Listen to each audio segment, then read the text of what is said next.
ચંદુભાઈ આજે નસીબ પરિવારને પેરામણી કરશે. શરૂઆત શાસ્ત્રીજીથી શરૂઆત કરવામાં આવે છે ભાગવત ભગવાનની.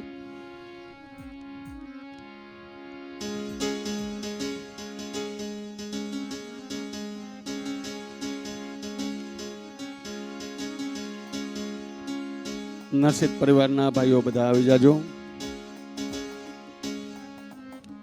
6 ભાઈઓ. बोलिए भागवत भगवान की जय.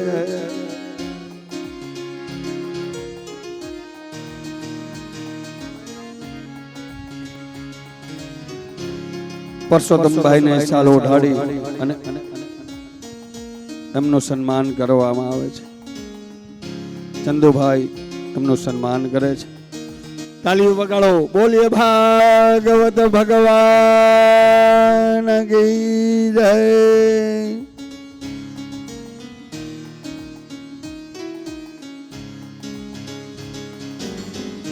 નસીબ પરિવાર પણ એમનું ચંદુભાઈનું સ્વાગત કરે છે.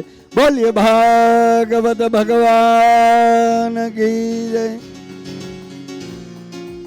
ચાલો ભીખુભાઈ.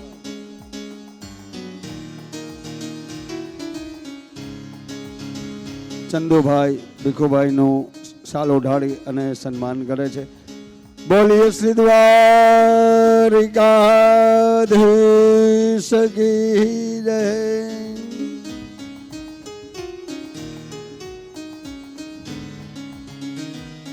બાબુભાઈ.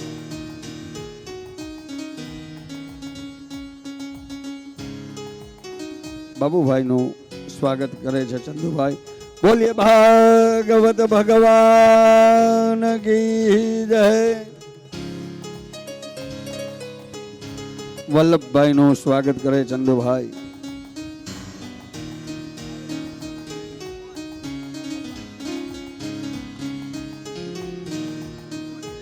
બોલીએ ભાગવત ભગવાન કી જય. રવજીભાઈ નું સ્વાગત કરે છે ચંદુભાઈ. આ નસીબ પરિવારના આંગણે આજે ઉત્સવ છે અને ચંદુભાઈ તમામનું સ્વાગત કરે. બોલીએ ભાગવત ભગવાન કી જય. રણછોડભાઈ. હા,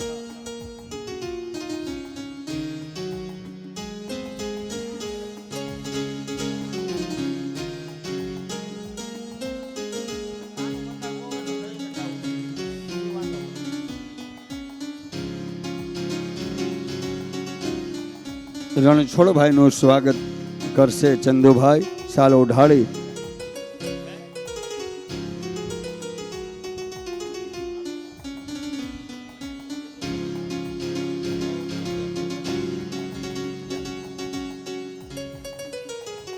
બોલીએ ભાગવત ભગવાન કી જય.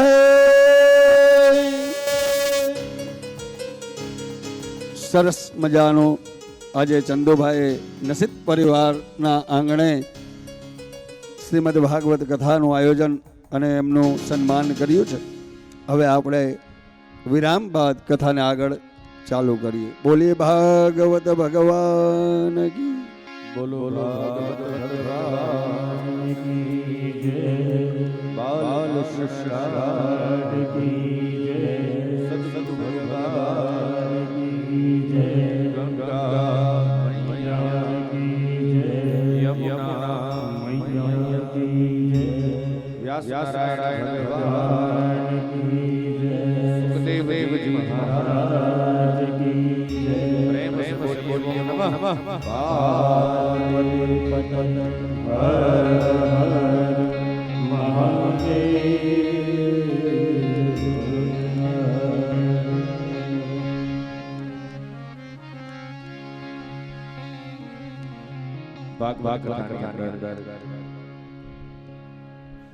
આપણે બધા જોડાયા એને આજે ત્રીજો દિવસ છે. અને કાલે તો અતિ આનંદનો દિવસ છે. નંદ ઘેરા નંદ ભયો જય કનૈયા લાલ કી. ઠાકોરજી જેવો તમારો ભાવ હશે ને એવી એટલી ઝડપથી એવી રીતે ભગવાન પધારશે. એ તો તમે જો બોલવામાં કંજુસાઈ કરશો તો ભગવાન કે મારે કઈ એવી ઉતાવળ નથી, કથા તો કેટલી ઠેકાણે હાલે. હા, એક તાલી પાડશો, કીર્તન કરશો, બોલશો. અને અમે ભલામણ મેં પહેલે દિવસે કીધું હતું કે હું આ સાઈડમાં જ કરું, આ સાઈડમાં તો હું કઈ કરતો નથી, કારણ કે અમારો ડાયરો છે, અમને ખબર છે એને બહુ ભલામણ કરાય નહીં. એટલે ભાવથી પ્રેમથી આપણે બધા જેવી રીતે ભગવાનને બોલાવશું એવી રીતે ભગવાન આપણી વચ્ચે પ્રગટ થઈ જશે. બોલો કૃષ્ણ કનૈયા.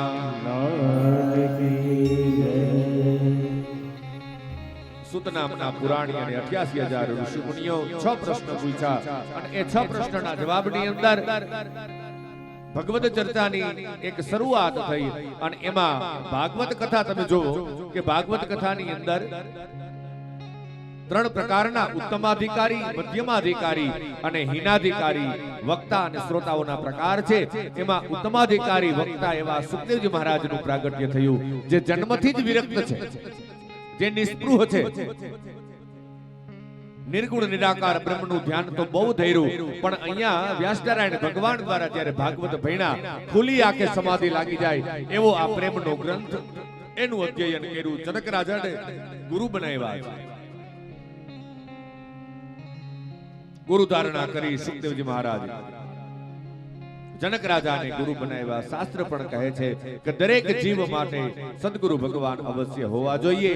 ગુરુને ગોતવા જવા પડે, પણ સદગુરુને ગોતવા જવા પડતા નથી.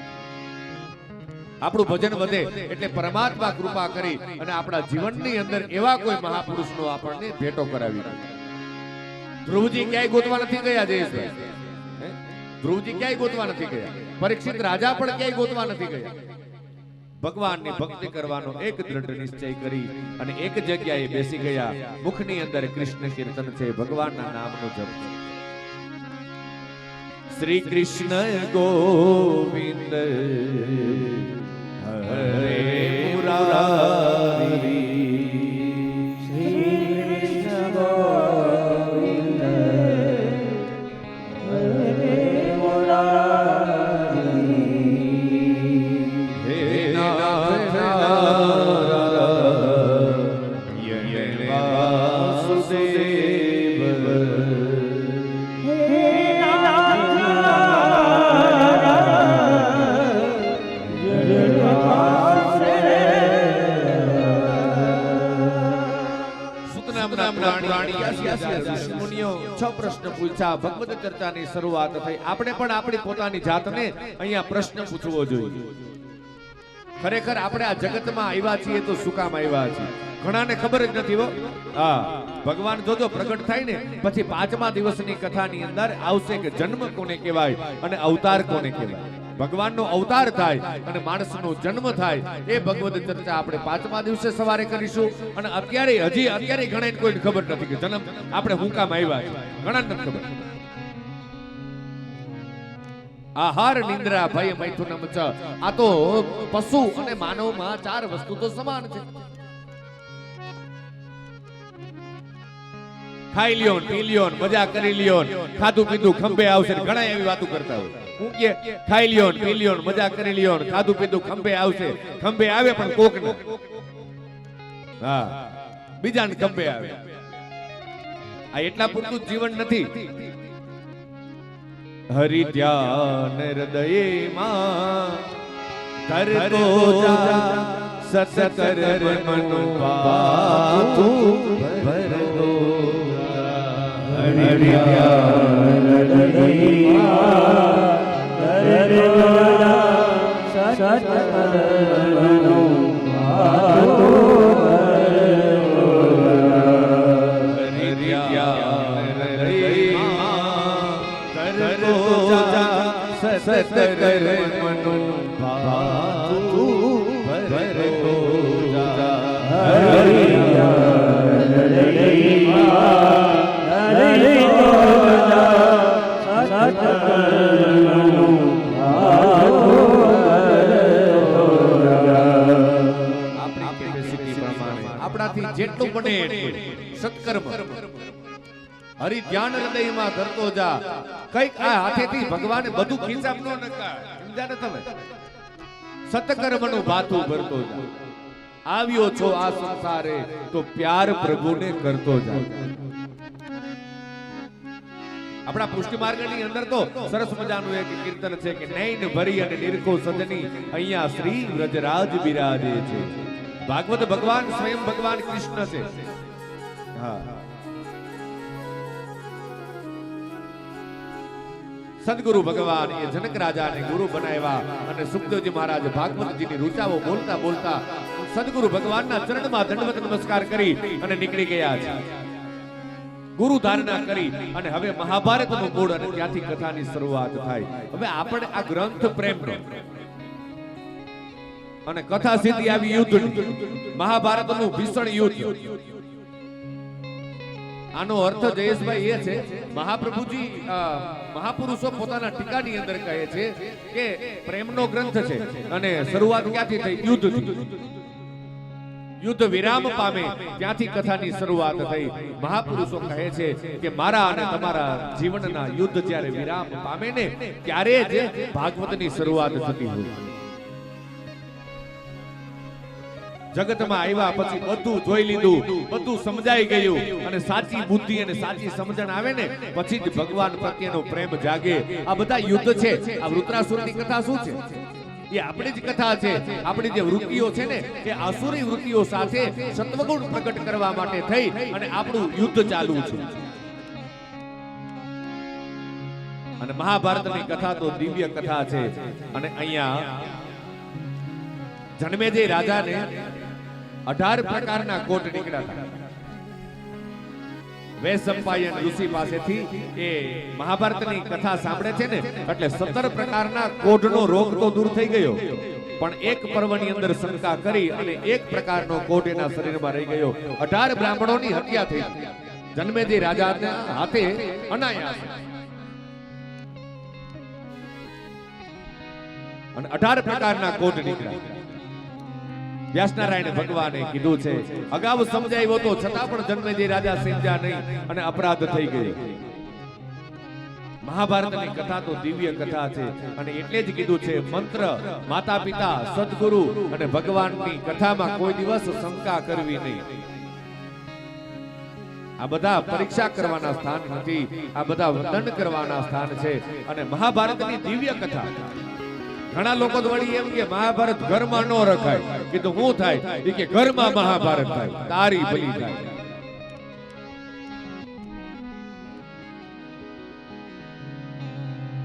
એક જગ્યાએ તો ઘણા વર્ષો પહેલા એવી વાયકા નીકળી કે મહાભારત જેના ઘરમાં હોય એના ઘરમાં મહાભારત થાય. અને હું ગયો એક જગ્યાએ કથા કરવા, વ્યાસપીઠે મહાભારતની પોથી મીંડી આવવા ગામમાંથી.